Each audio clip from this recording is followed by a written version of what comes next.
Hello students, welcome to Global Online. This is Ankita Sood. So paper 1 के final revision के लिए full syllabus important questions की series में लेकर आई हूँ। ये सवाल as it is upcoming exam में पूछे जा सकते हैं, इसीलिए हर एक क्वेश्चन के आंसर के साथ मैं आपको इंपॉर्टेंट एक्सप्लेनेशन दूंगी, ताकि स्टूडेंट्स अगर अभी भी आपके कॉन्सेप्ट्स क्लियर नहीं है तो वो आसानी से क्लियर होते रहें। स्टूडेंट्स, अब देखिए एग्जामिनेशन में सिर्फ 28 डेज बाकी रह गए हैं और ऐसे में अगर अभी भी आपने पेपर 1 की तैयारी शुरू नहीं की है तो आपके लिए हम एक क्रैश कोर्स लेकर आए हैं जिसमें कि डेली लाइव क्लासेस के साथ आसानी से आपका सिलेबस भी कवर हो जाएगा। साथ में प्रीवियस ईयर क्वेश्चंस भी आपको प्रैक्टिस करवाए जाएंगे। लाइव क्लासेस में आपको सारे डाउट्स आपके क्लियर किए जाएंगे। साथ में एग्जाम को कैसे अटेम्प्ट करना है ये सब चीजें भी सिखाई जाएंगी। अब देखिए स्टूडेंट्स, अगर आप किसी बुक को रेफर कर रहे हो या फिर रैंडम इंटरनेट के डेटा से पढ़ रहे हो तो आपको ये समझ में नहीं आएगा कि एग्जाम का क्या लेवल चल रहा है, किस टॉपिक में से किस पैटर्न के सवाल पूछे जाते हैं। लेकिन हमारी लाइव क्लासेस में इन सब चीजों का ध्यान रखते हुए आपको पढ़ाया जाएगा। साथ में PDF notes, mock test and question bank भी आपको देंगे जो कि एज इट इज एग्जामिनेशन के लिए इंपॉर्टेंट है।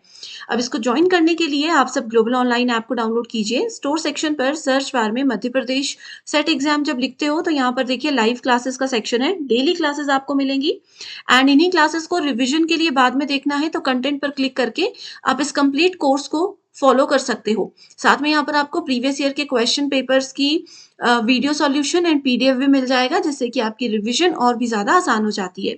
ये 2 नंबर्स भी दिए हुए हैं, इन पर व्हाट्सएप पर कॉल या फिर मैसेज करके आप कांटेक्ट कर सकते हो। फर्स्ट क्वेश्चन है, the lowermost layer of the atmosphere which is closest to the surface of the earth is known as what. अब देखिए, पृथ्वी में आपको पता है कि वायुमंडल होता है।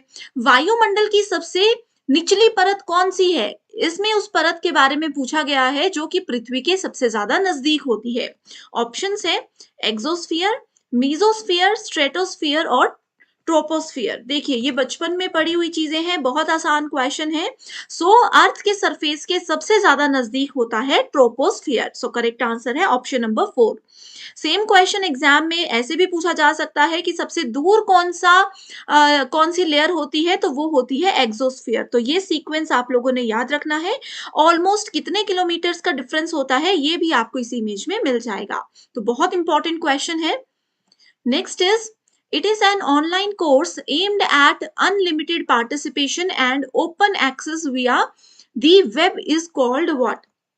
सो यहाँ पर एक ऐसी ऑनलाइन कोर्स की बात बोली है जो कि स्टूडेंट्स के लिए बिल्कुल ओपन है, कोई भी स्टूडेंट जाकर उसमें कभी भी एनरोल हो सकते हैं।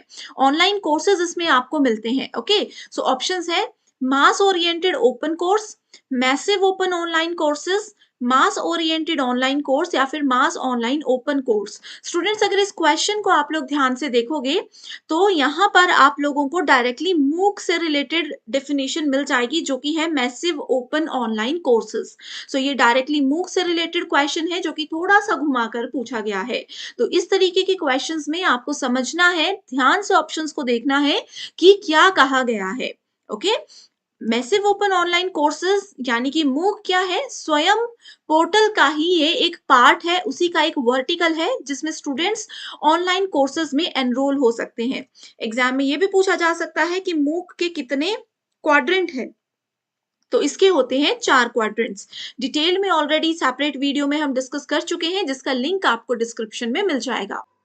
आगे बढ़ने से पहले ये भी देखिए स्टूडेंट्स, हमारे 2024 एमपी सेट एग्जाम के जितने भी स्टूडेंट्स थे उनका फीडबैक आप देख सकते हो कि फर्स्ट अटेम्प्ट में स्टूडेंट्स ने हमारे पेपर 1 की मदद से एग्जाम को क्वालिफाई किया है। आप सभी यहाँ पर देखिए हमारी टेस्ट सीरीज, हमारी डेली लाइव क्लासेस ने उनको कितनी ज्यादा हेल्प की है। 3 to 4 मंथ्स अच्छे से पढ़ाई की स्टूडेंट्स ने और पेपर 1 में 78 मार्क्स लिए हैं और इससे उनका एग्जाम क्वालिफाई हुआ है। 2023 का डेटा देखिए, ये हमारे सभी स्टूडेंट्स व्हाट्सएप ग्रुप में एडेड है। जैसे मैंने आपको बताया कि अगर आप हमारा कोर्स ज्वाइन करते हो तो आप सबको एक ग्रुप में ऐड किया जाएगा जहां पर आपके डाउट्स भी सॉल्व किए जाते हैं, आपको क्लास के बाद सारी पीडीएफ मिलती हैं। कोई भी आपके अगर कंफ्यूजन वाले पॉइंट्स होते हैं उनको यहाँ पर डिटेल में डिस्कस किया जाता है। तो ये सब हमारे ही ग्रुप के स्टूडेंट्स हैं जिन्होंने देखिए हमारी क्लासेस से अपना एग्जामिनेशन डिफरेंट सब्जेक्ट्स में क्वालिफाई किया है, वो भी सिर्फ और सिर्फ पेपर 1 की हेल्प से। तो आप सभी स्टूडेंट्स इन नंबर्स पर कांटेक्ट करके कोर्सेज की पूरी जानकारी भी ले सकते हो। अगला सवाल है, रिसर्च रिलायज ऑन एक्सपीरियंस और observational observation alone, often without due regard for system and theory. It is a data based research. The appropriate word in the blank is what? Simple सा क्वेश्चन है। अब students ने 2-3 बार ये question पढ़ा होगा, वो बोलेंगे मैम हमें नहीं आता। तो इसमें एक ट्रिक है, रिसर्च एप्टीट्यूड की क्लास में भी मैंने बताया है कि रिसर्च में कभी भी अगर आपको एक्सपीरियंस और ऑब्जर्वेशन ये दोनों टर्म एक साथ दिख जाती हैं, इसका मतलब है कि हम बात कर रहे हैं एम्पेरिकल रिसर्च की। तो करेक्ट आंसर है ऑप्शन नंबर 2। इसको याद कैसे रखना है? आप लोगों ने एम्पायर शब्द सुना होगा। एम्पायर कौन होते हैं? एम्पायर एक एक्सपीरियंस्ड पर्सन होते हैं जिनको उस पर्टिकुलर गेम के बारे में सब कुछ पता होता है। और एम्पायर का काम क्या होता है? किसी को ऑब्जर्व करना होता है। ठीक है, वो अनुभवी इंसान होते हैं और लोगों को या फिर गेम का अवलोकन करना उनका काम होता है। तो इस तरीके से आप एम्पेरिकल को याद रख सकते हो। स्टूडेंट्स, अगर अभी तक के जो ट्रिक्स और आंसर्स मैं आपको बता रही हूँ, जो भी चीजें हैं, ये सेशन अगर आपको पसंद आ रहा है और आप चाहते हो कि बाकी के सेशंस भी मैं कंटिन्यू करूं, बाकी के ईयर्स के सेशंस भी हम कंटिन्यू करें, तो एक बार मुझे कमेंट करके आप लोग जरूर बता दीजिए। ठीक है, next is the government of India conducts census after every 10 years. The method of research in this process is called what? अब देखो, सरकार हर 10 साल के बाद जो है एक सर्वे कंडक्ट करवाती है। ठीक है, जनगणना करवाती है। तो जनगणना जो 10 साल के बाद होती है, ये प्रक्रिया अगर हम रिसर्च का इसको लिंक कर दे रिसर्च के साथ, तो ये क्या होता है? Case study, experimental research, developmental research या फिर सर्वे। तो ये क्या होता है? सर्वे होता है। आप लोगों ने भी सुना होगा, आपस में भी लोग बात करते हैं कि गवर्नमेंट की तरफ से सर्वे हो रहा है कि जनगणना करनी है, कितने लोग नए पैदा हुए, कितने की मृत्यु हो गई, ये सब चीजें सर्वे के अंदर आती है। ठीक है, next is TV channel launched for covering only engineering and technology subject is known as. तो आप सबको पता है कि स्वयं प्रभा नाम का एक प्लेटफॉर्म है जहां पर हमारे पास अभी लेटेस्ट डेटा की अगर बात करें तो 40 डीटीए चैनल है। इसमें बोला है कि जो सिर्फ इंजीनियरिंग और टेक्नोलॉजी के सब्जेक्ट इन 40 डीटीए चैनल्स में से पढ़ाते हैं, उस चैनल का नाम क्या है? तो देखिए, ये 40 डीटीए चैनल्स के नाम याद रखने की जरूरत नहीं है। आप शुरू के 6-7 नाम याद रख लीजिए और अंत के कुछ नाम याद रख लीजिए। ठीक है, जैसे या फिर फेमस टेक्नोलॉजी जो है, इनके नाम याद रख लीजिए। बहुत आसान है, 2-3 बार पढ़ोगे तो याद हो जाएगा। सो इंजीनियरिंग और इससे रिलेटेड है एकलव्य। एक होमवर्क क्वेश्चन दे रही हूं, बताइए किसान नाम का कोई चैनल स्वयं प्रभा के अंदर आता है या नहीं? अगर आता है तो किसान नाम के चैनल में कौन सा सब्जेक्ट पढ़ाया जाता है?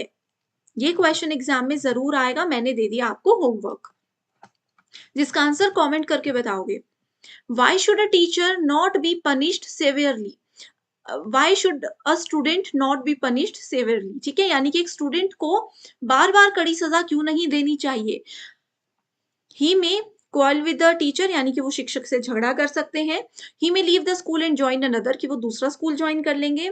पेरेंट ऑफ द स्टूडेंट में क्वारल विद द टीचर, कि इसमें पेरेंट के जो छात्र के माता पिता हैं वो टीचर से आके लड़ाई कर सकते हैं, इसलिए बच्चों को नहीं डांटना चाहिए।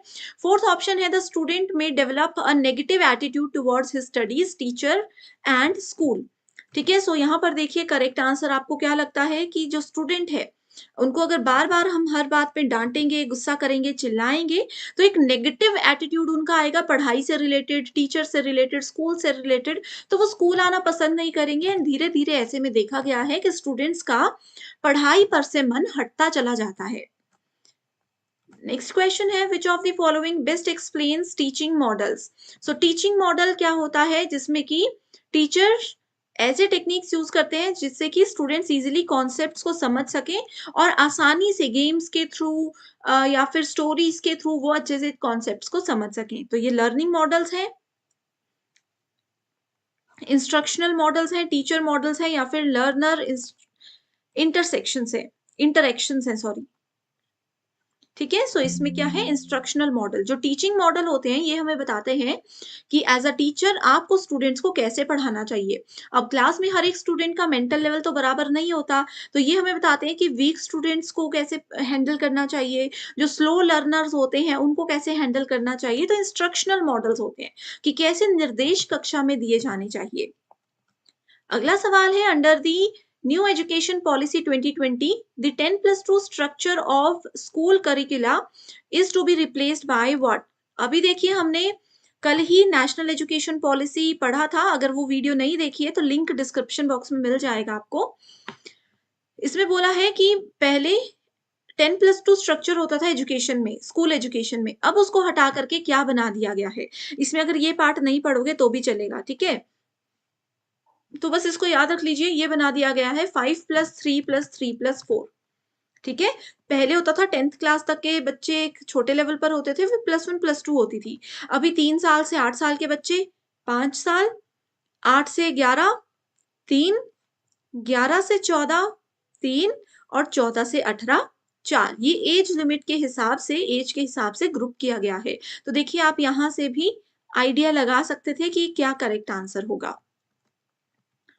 Next is unsolicited, usually commercial messages such as email, text messages, and internet postings sent to a large number of participants or posted in a large number of places are called what?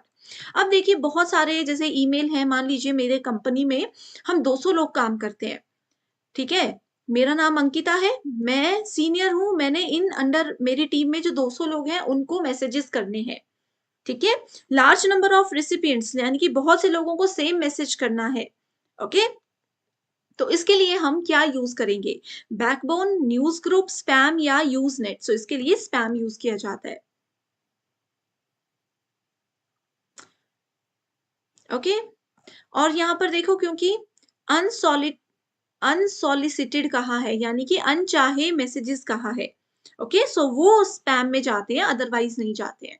अगर ये normal messages होते तो spam कभी भी answer सही नहीं होता। Next is it is believed that out globe is warming, sorry यहाँ पर आर है, ठीक है। It is believe that our globe is warming progressively, this global warming will eventually result in, हमारी जो दुनिया है, हमारी जो पृथ्वी है, ये बहुत ज्यादा गर्म हो रही है, इसकी वजह ग्लोबल वार्मिंग है।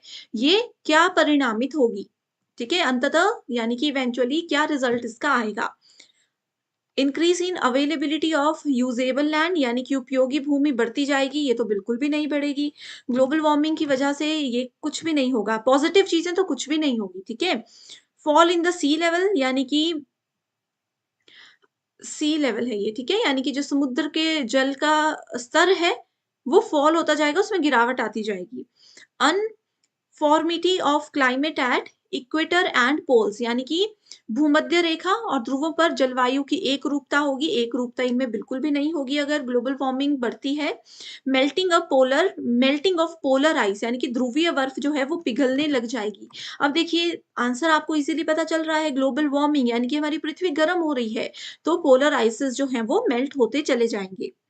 Next is the word cybernetics was first used by, ये आईसीटी का क्वेश्चन है, बहुत इंपॉर्टेंट नहीं है तो इग्नोर भी कर सकते हो। साइबरनेटिक्स नॉर्बर्ट विनर के द्वारा सबसे पहले ये वर्ड यूज किया गया था। नेक्स्ट क्वेश्चन है आपका रिसर्च एप्टीट्यूड से रिलेटेड, इसमें मैच द फॉलोइंग है, लिस्ट 1 एंड लिस्ट 2। अब देखिए बाकी ऑप्शन पढ़े हो या नहीं पढ़े हो, ये वाला ऑप्शन हमने बहुत बार पढ़ा है रिसर्च एप्टीट्यूड के। मेरे अगर आपने वीडियोस देखे हैं तो जरूर आप लोगों को इस क्वेश्चन का आंसर आता होगा, ठीक है। सो देखिए क्या बोला गया है इसमें, IBID क्या करता है, in the same place, footnotes और ये सब चीजों से रिलेटेड अगर हम चीजें बार बार ऐड करते हैं तो IBID उसमें यूज किया जाता है। सो IBID को डायरेक्ट याद रखिए, in the same place. So fourth का थर्ड हम यहाँ पर देख सकते हैं, जिसकी वजह से ये ऑप्शन गलत हो जाएगा, ठीक है। इसके बाद अब फर्स्ट है CF डॉट। CF डॉट जो है वो होता है कंपेयर करने से, कि दो चीजों को अगर रिसर्च में हम कंपेयर कर रहे हैं तो CF पूरा कंपैरिजन का स्टेटमेंट नहीं लिखना होता, डॉट CF डॉट अगर लिखेंगे तो रिसर्चर समझ आते हैं कि यहाँ पर दो चीजों को कंपेयर किया जा रहा है, ओके। सो फर्स्ट का फोर्थ है जिसकी वजह से ये ऑप्शन भी गलत हो जाएगा।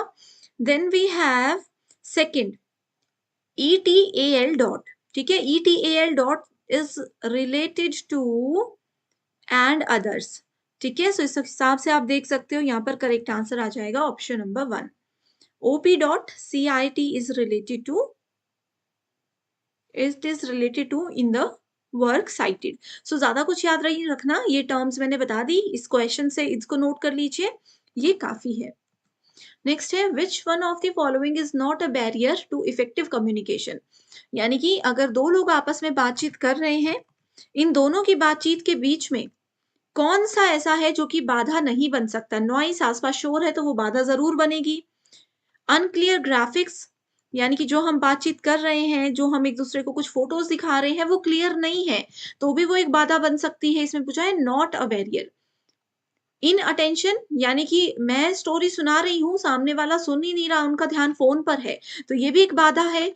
लोकेशन बाधा नहीं बन सकती है मोस्ट ऑफ द टाइम्स, खास तौर पर तब अगर हम इन तीन ऑप्शंस के साथ इसको कंपेयर करें। लोकेशन, अब जैसे मैं अपने सिटी में बैठ करके आपको पढ़ा रही हूँ, आप अपने अपने घर में अपनी अपनी सिटी में बैठकर ये सब चीजें पढ़ रहे हो, ये सेशन सुन रहे हो, सो लोकेशन क्या हमारी कम्युनिकेशन में बाधा बनी है? नहीं बनी है। सो करेक्ट आंसर है option number D. It refers to the pramana of non-perception which consists in the preventative knowledge of negative facts. Okay?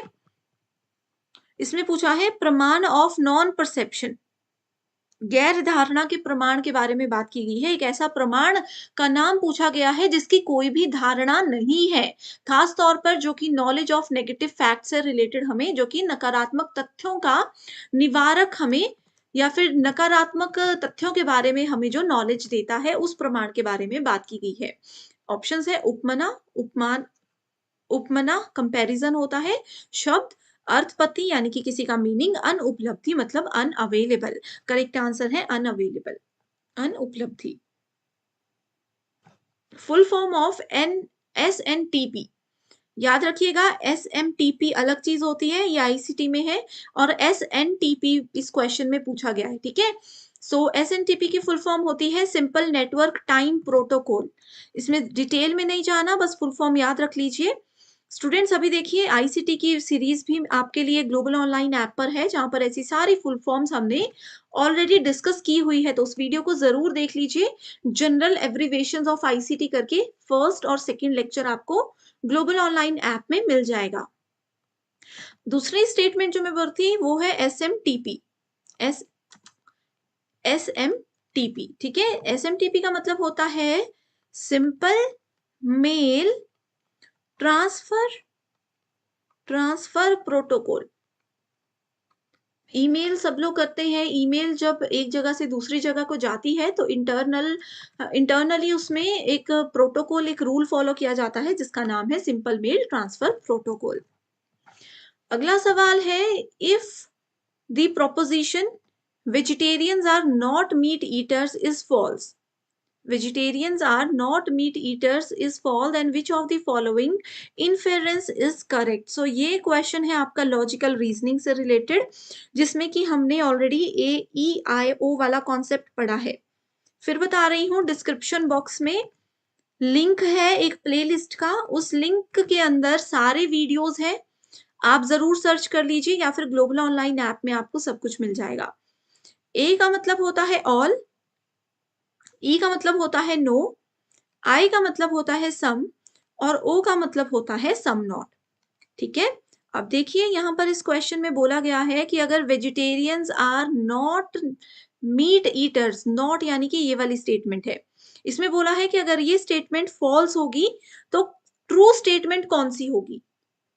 ठीक है, some vegetarians are meat eaters is true, some vegetarians are meat eaters is true. अब देखिए क्या होता है AEIO के concept में, अगर E फॉल्स है तो I ट्रू होगा। यहां पर ये बोला था E फॉल्स है तो I ट्रू होगा, यानी कि इसमें बोला है सम वाली स्टेटमेंट ट्रू होगी, तो some vegetarians are meat eaters, ये बिल्कुल सही है। ठीक है, दूसरा है all vegetarians are meat eaters is doubtful. याद रखिएगा AEIO के कॉन्सेप्ट में क्या होता है, डिटेल्ड वीडियो है, मैं फटाफट बता रही हूँ सिर्फ यहाँ पर। इसमें अगर नो वाली स्टेटमेंट आप लोगों की फॉल्स होती है तो ये वाली ऑल वाली स्टेटमेंट हमेशा डाउटफुल ही होगी, तो ये भी आपका करेक्ट ऑप्शन है। तीसरी स्टेटमेंट है some vegetarians are not meat eaters, some vegetarians are not meat eaters is true. ये फॉल्स है, ऊपर से नीचे की तरफ को जब आते हैं तो स्टेटमेंट होती है ट्रू। तो ये ऑप्शन भी बिल्कुल सही है। Some vegetarians are not meat eaters is doubtful, ये वाला ऑप्शन गलत है। सो ऑप्शन 1 2 3 जो है सही है। बहुत से बच्चों को कंफ्यूजन हुआ होगा अभी AEIO में, क्योंकि मैंने बहुत जल्दी ये पढ़ाया है।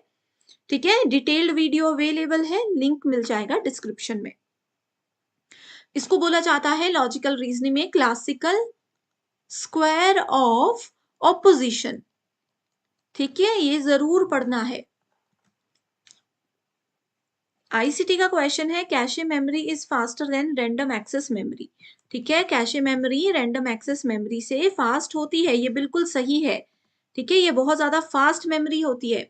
सेकंड स्टेटमेंट बोलती है random access memory is closer to processor than cache memory, तो ये बिल्कुल गलत है। ठीक है, ये इसके क्लोजर बिल्कुल भी नहीं होता। सो इस अकॉर्डिंग करेक्ट आंसर है option number 3, that is statement 1 is correct and statement 2 is incorrect.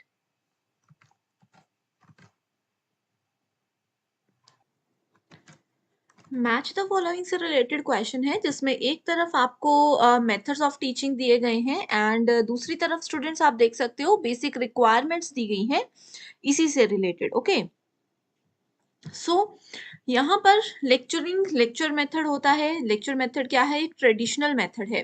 Discussion in groups, बहुत से स्टूडेंट्स को एक ग्रुप में बिठा दिया जाता है, एक टॉपिक उनको दे दिया जाता है और डिस्कशन करने के लिए कहा जाता है। ब्रेनस्टॉर्मिंग में एक ऐसा टॉपिक दिया जाता है जिसके बारे में स्टूडेंट्स को ज्यादा पता नहीं होता, वो आपस में ही डिस्कशन करके चीजों को क्लियर करते हैं। एंड अगला है प्रोग्राम्ड इंस्ट्रक्शन, जो कि कहीं ना कहीं हम बोल सकते हैं कि एक कंप्यूटर एडेड टाइप का टीचिंग मेथड होता है। सो ये बहुत इंपॉर्टेंट क्वेश्चन है, यूजीसी नेट में एज इट इज आया था बहुत बार। सो देखिए, लेक्चरिंग मेथड हमें बोलता है कि use of teaching ads procedure.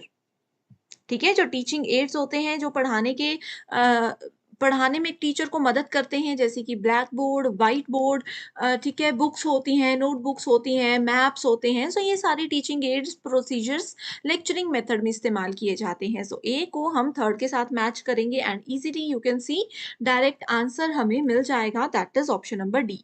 ठीक है, अगला भी देखते हैं इसमें। Discussion in groups, group discussion जो होता है that is production of large number of ideas. Group discussion में बहुत ज्यादा आइडियाज जनरेट होते हैं। जैसे मान लीजिए 5 स्टूडेंट्स अगर ग्रुप में हैं, एक ने कहीं से भी बात शुरू की, उनकी बात से कोई दूसरा पॉइंट उठाकर दूसरे पर्सन ने कुछ और बात बोल दी, तो करते करते डिस्कशन आगे बढ़ती जाती है और बहुत से नए आइडियाज जनरेट होते हैं।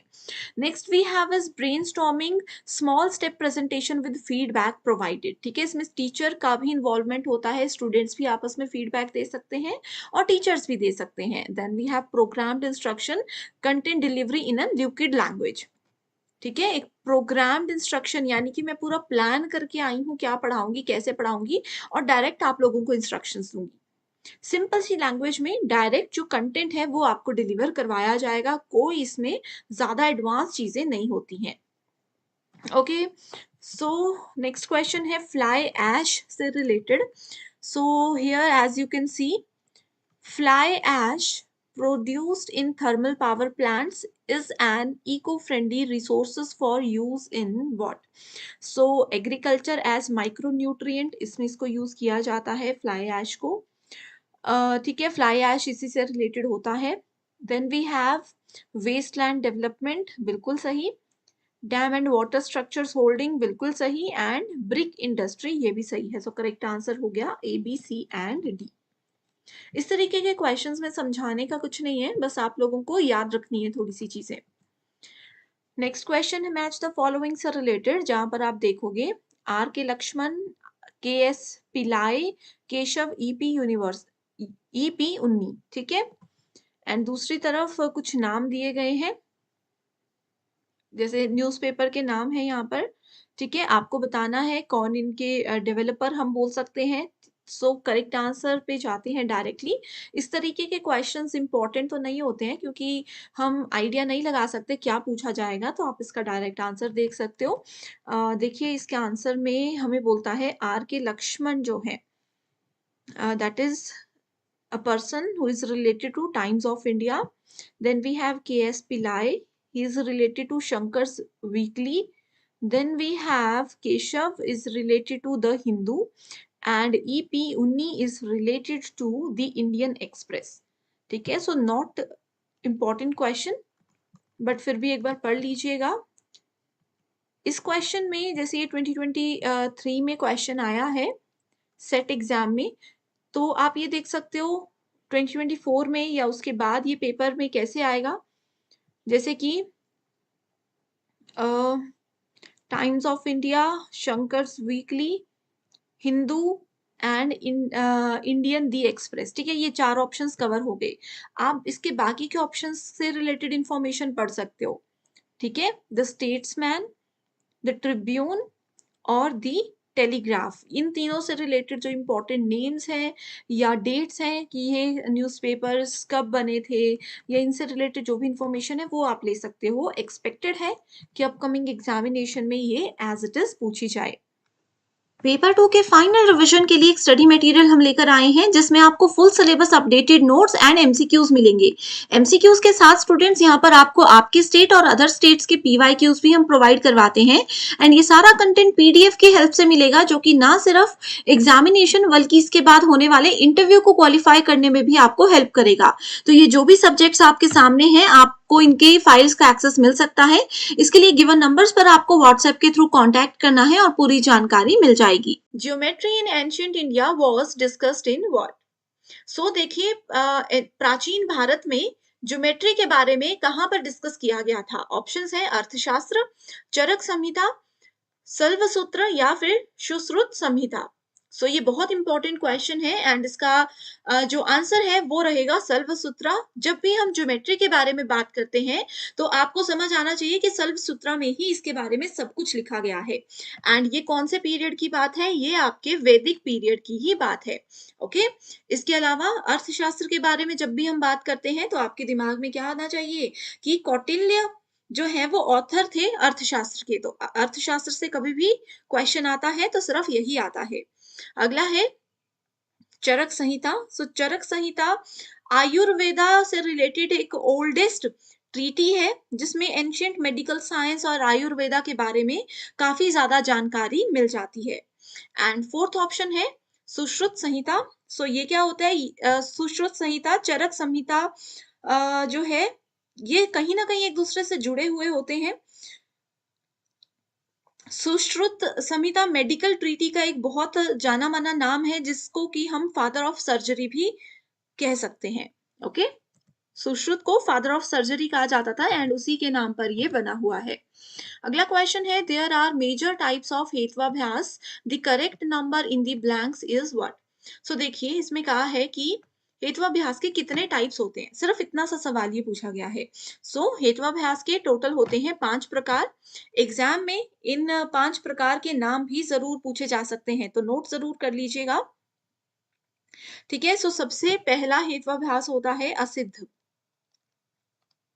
असिद्ध, ठीक है, हिंदी इंग्लिश सेम रहेगा. असिद्ध, अनप्रूव्ड, जिस चीज को सिद्ध ना किया गया हो, प्रूव ना किया गया हो.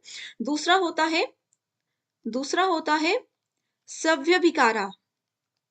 सव्य विकारा, irregular middle, fallacy of irregular middle इसको बोलते हैं. तीसरा आ जाता है हमारे पास सत प्रतिपक्ष. एच नहीं होगा, सत प्रतिपक्ष होगा. ठीक है, इसके बाद चौथा आ जाता है बाधिता एंड फिफ्थ आ जाता है विरुद्ध जो कि बहुत इंपॉर्टेंट है. विरुद्ध को हिंदी में बोला जाता है इसको इंग्लिश में कहा जाता है जनरल टर्म में कॉन्ट्राडिक्टरी मिडल. ठीक है, विरुद्ध, किसी के विरुद्ध, किसी के अगेंस्ट अगर हम बोलते हैं तो उसको विरुद्ध कहा जाता है. तो ये हेत्वाभ्यास के 5 प्रकार. अगला क्वेश्चन है राइट टू एजुकेशन एक्ट यानी कि शिक्षा का अधिकार अधिनियम जो कि 2009 में बनाया गया था. ठीक है, it covers children of age group what. So कौन से एज ग्रुप के बच्चों को इस अधिनियम के अंदर कवर किया जाता है. सो ऑप्शंस हैं 3 से 18 साल, 5 से 18 साल के बच्चे, 5 से 14 साल के बच्चे या फिर 6 से 14 साल के बच्चे. सो करेक्ट आंसर है 6 से 14 साल के बच्चों को राइट टू एजुकेशन एक्ट 2009 के अंदर कवर किया गया है. तो इसमें समझने का कुछ नहीं है, बस याद रख लीजिए. ठीक है,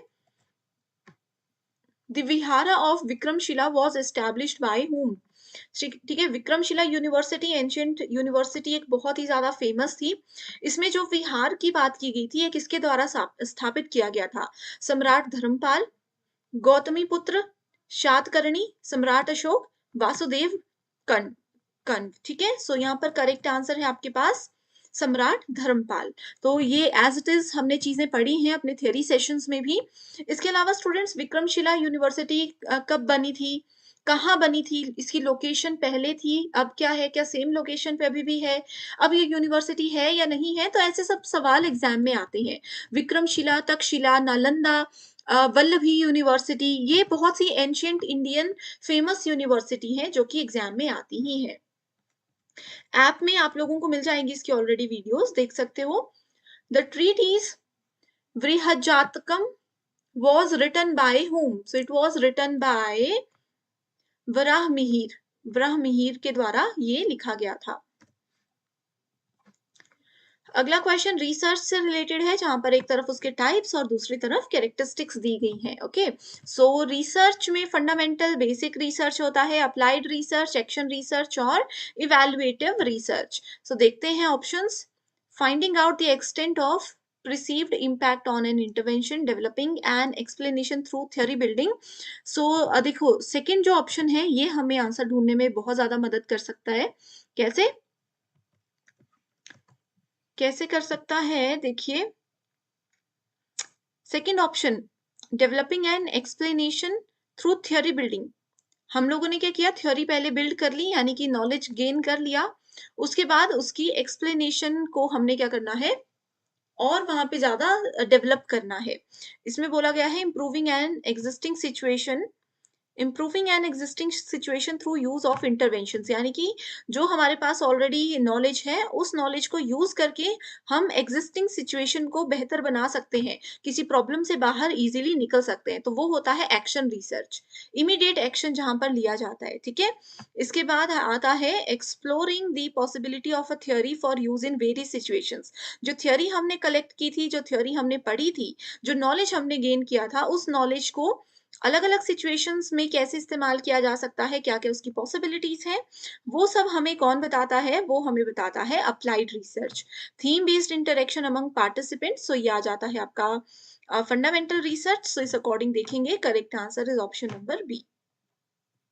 अगला सवाल है असर्शन रीजन बेस्ड। देखो बच्चों, अगर अभी आपको भी कंफ्यूजन है कि असर्शन रीजन बेस्ड क्वेश्चंस को कैसे सॉल्व करते हैं और चाहते हो कि डिटेल में एक ट्रिक्स वाली वीडियो लेकर आऊं, तो कमेंट कर दीजिएगा, मैं बता दूंगी आपको कि असर्शन रीजन बेस्ड क्वेश्चंस को कैसे सॉल्व करते हैं। सो असर्शन बोलती है, एक दावा यहां पर किया जा रहा है जो बोलता है कि the reservation of 33% of seats for women in parliament and state assembly does not constitutional amendment legislature require. ठीक है, तो इसमें बोला है कि 33% जो महिलाओं के लिए सीट्स रिजर्व वाला कॉन्सेप्ट शुरू किया गया है पार्लियामेंट में and state parliament and state assembly जो है वो इस चीज को नहीं मानते, वो बोलते हैं कि इस चीज की जरूरत नहीं थी। तो ये बिल्कुल सही है, असर्शन बिल्कुल सही है। उसके बाद रीजन इसका बोलता है कि political parties contesting election can allot 33% of seats they contest to women candidates without any constitutional amendment। तो ये बिल्कुल गलत स्टेटमेंट है। तो यहीं से अगर आप ये समझ आते हो कि कौन सा स्टेटमेंट सही है कौन सी गलत है, तो यहीं से आपके 90% प्रॉब्लम सॉल्व हो जाएगी। तो देखिए both A and B are true, ये गलत है, इसमें भी बोला है ये भी गलत है, यहाँ से हमें करेक्ट आंसर मिल गया, that is option number C. Communication unit का क्वेश्चन है, communication refers to dialogic relations और face to face verbal communication. ठीक है, ये बोलता है कि फेस टू फेस दो लोग एक दूसरे के सामने बातचीत कर रहे हैं, कुछ डायलॉग्स एक दूसरे पे बातें कर रहे हैं इस तरीके से। Face to face verbal communication between two people involving their mutual ideas, दो लोग आपस में बात कर रहे हैं अपने किसी म्यूचुअल आइडिया को लेकर के, अपने विचारों को लेकर के, अपने बिहेवियर को लेकर के, लाइक्स डिसलाइक्स को लेकर के। ठीक है, and answer concerning life and living in general. तो ये सब चीजों को लेकर के दो लोग फेस टू फेस आपस में बातें कर रहे हैं और अच्छे से बातचीत कर रहे हैं। The inappropriate work in the appropriate work in the blank is called सो ये इंट्रापर्सनल है, इंट्रापर्सनल नहीं है, इंट्रापर्सनल होता है अपने आप से, अंतर व्यक्ति, ठीक है? यानी कि अपने आप से जैसे मन में कुछ सोच रहे हैं या बड़बड़ाते हैं, तो वो इंट्रापर्सनल होती है। ग्रुप में तो बहुत सारे लोग हो गए, मास में भी बहुत सारे लोग हो गए, जहाँ पर बोलता एक बंदा है, बोलता एक पर्सन है और उसको सुनते बहुत सारे, जैसे भाषण होता है, रेडियो होता है। ग्रुप में कुछ लोग होते हैं जो कि सबको बोलने का बराबर अधिकार होता है। सो करेक्ट आंसर क्या आ गया? Dyadic. Okay, next is a mangrove is a shrub or small tree that grows in coastal saline or brackish water. Decibel is a unit for decibel term सबने सुनी है, ये क्या चीज मेजर करने के लिए इस्तेमाल की जाती है? सो ये होती है इंटेंसिटी ऑफ साउंड, ध्वनि की तीव्रता को मापने के लिए डेसिबल का इस्तेमाल किया जाता है। अगला है pupils or students differ greatly in their susceptibility to anger due to heredity, health status, environment, and the way they are dealt with by the adults. As a teacher, how will you try to direct attention of the students toward something else? अब देखिए कई बच्चों में ऐसा होता है ना, किसी की हेरिडिटी है, किसी का ये खानदानी है कि क्रोध बहुत जल्दी आता है, बहुत इमोशनल है, उनका हेल्थ स्टेटस कि कोई बच्चा बीमार ही रहता है। तो ऐसे में एज अ टीचर आपको क्या करना चाहिए कि उस बच्चे का ध्यान किसी और चीज पर आप आकर्षित करके उनको इन चीजों से थोड़ा सा ध्यान उनका दूर हटाने की कोशिश कर सको। तो उसके लिए they must be taught how to express anger so as to avoid disapproval. ये गलत है। Anger should be used in socially acceptable channel. इसमें बोल रहे हैं कि एंगर, बच्चों को ये हमें सिखाना चाहिए कि गुस्सा सिर्फ वही करो जहां पर सोशली एक्सेप्टेबल आपका ये होना चाहिए, ठीक है? Grown up children should be taught a problem solving behavior in coping with situations that provoke anger. All of the above. So यहाँ पर करेक्ट आंसर होगा ऑप्शन नंबर 3, ठीक है? जो बढ़ते बच्चे हैं उनको बताना चाहिए, उनको ये सिखाना चाहिए कि कैसे आप अपने गुस्से को कंट्रोल कर सकते हो, कैसे सिचुएशन, गुस्से पे कंट्रोल अगर नहीं हो रहा तो सिचुएशन से कैसे बाहर निकलना है ये भी बताया जा सकता है। So correct answer option number D नहीं होगा, ऑप्शन नंबर सी होगा। Okay,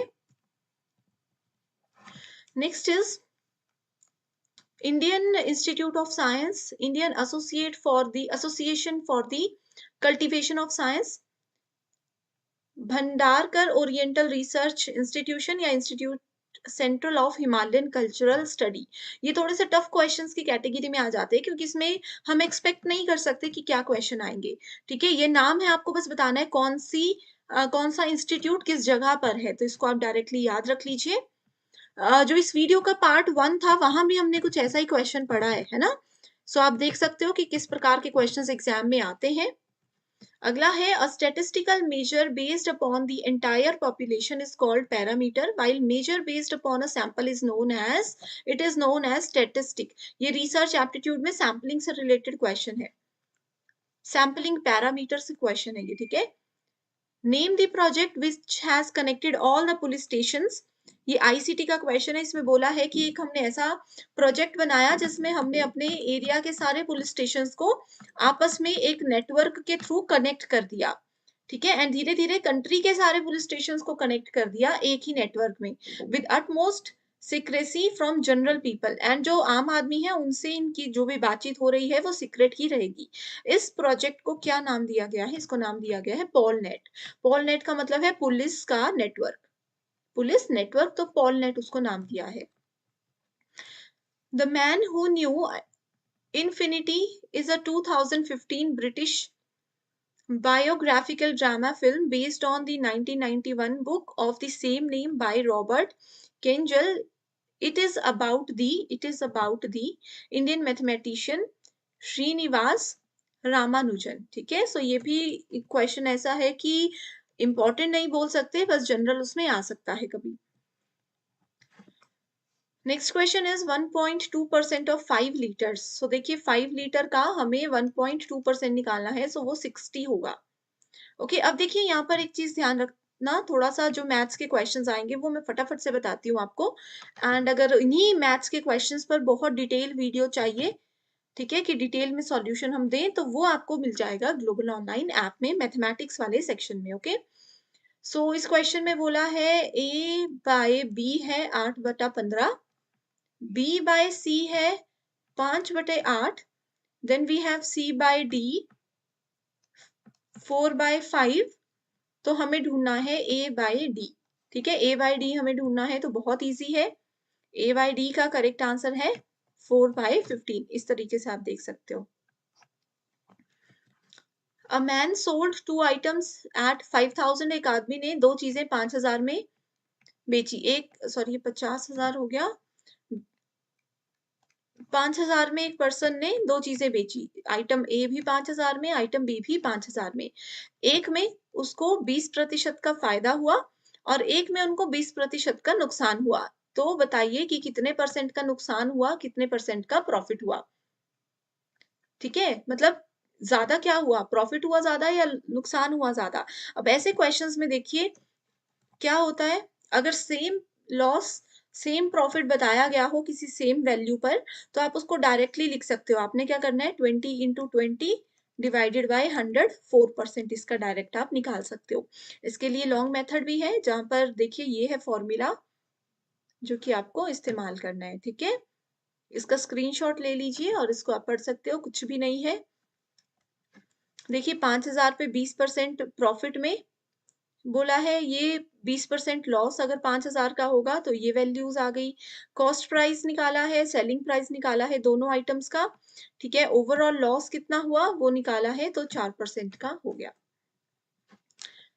following incomplete sequence. Okay, सो यहाँ पर देखिए एक इनकम्प्लीट सीक्वेंस दिया है, ये 4, 16, 36 एंड 64। अगला नंबर जो क्वेश्चन मार्क बना होता है वो नंबर हमें ढूंढना है। सो नंबर होगा 100। कैसे, हमें क्या करना है, इनके बीच में जो भी वैल्यूज गिवन होती है इनके बीच में कॉमन रिलेशनशिप ढूंढना है। सो उसके लिए आप ये देख सकते हो, 4 को देखेंगे 2 का स्क्वायर, 16 इज 4 का स्क्वायर, 6 का स्क्वायर, 8 का स्क्वायर, 10 का स्क्वायर, 12 का स्क्वायर। इस तरीके से करते चलोगे तो वैल्यूज आपकी आती जाएंगी। तो 64 की अगली वैल्यू पूछी थी, दैट इज 100।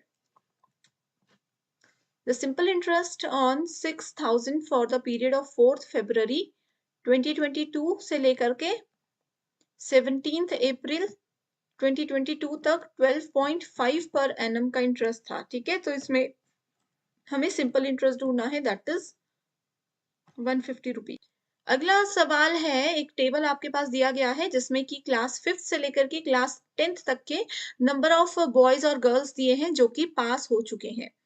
ठीक है, अब सवाल है पहला, in which class is the difference between results of boys and girls are maximum. ठीक है, सो मैक्सिमम कैसे निकालना है, यहाँ पर देखिए डिफरेंस है 20, यहाँ पर है 10, यहाँ पर है आपके पास 20, हियर वी हैव 30, 10 का डिफरेंस है, यहाँ पर भी 10 का डिफरेंस है। तो मैक्सिमम किस में है, क्लास 8th में है। सो आप आंसर देख सकते हो क्लास 8। अगला सवाल है, in which class is the result of boys less than average result of girls. इसमें आपको क्या करना है, बॉयज का सारा जोड़ना है, गर्ल्स का सारा जोड़ना है, फिर देखना है कि किस में ज्यादा वैल्यूज आ रही हैं, तो वो आंसर होगा आपका 7th क्लास में। ठीक है, अगला है, in which pair of classes are the results of girls and boys in inverse ratio. तो इसका आंसर होगा ये इनवर्स रेशो, मतलब मान लीजिए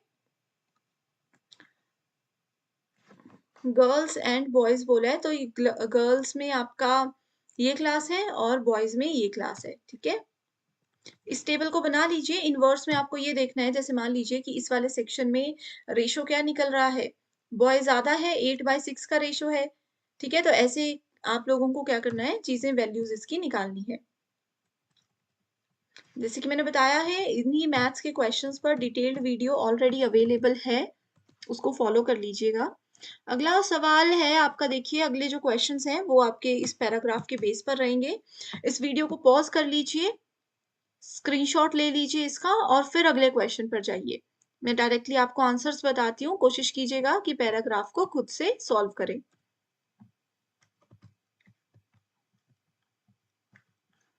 ओके स्टूडेंट्स, सो इसी तरह हम लोगों ने 2023 का कंप्लीट पेपर 1 सॉल्व कर लिया है। पार्ट 1 में हमने 25 क्वेश्चंस देखे थे जो कि सारे बेसिक क्वेश्चंस थे। बेसिक क्वेश्चंस मतलब कॉन्सेप्ट बेस्ड क्वेश्चंस थे। मैथ्स, रीजनिंग और डेटा इंटरप्रिटेशन के मैक्सिमम क्वेश्चंस हमने आज क्विकली रिवाइज किए हैं। एंड स्टूडेंट्स, जैसे कि मैंने आपको बताया, इन्हीं क्वेश्चंस पर detailed video global online app में अवेलेबल है, उसको आप लोग ज़रूर फॉलो कर लीजिएगा। और भी कोई सवाल है तो मुझे कमेंट करके बता सकते हो। So thank you so much and I wish you all the very best.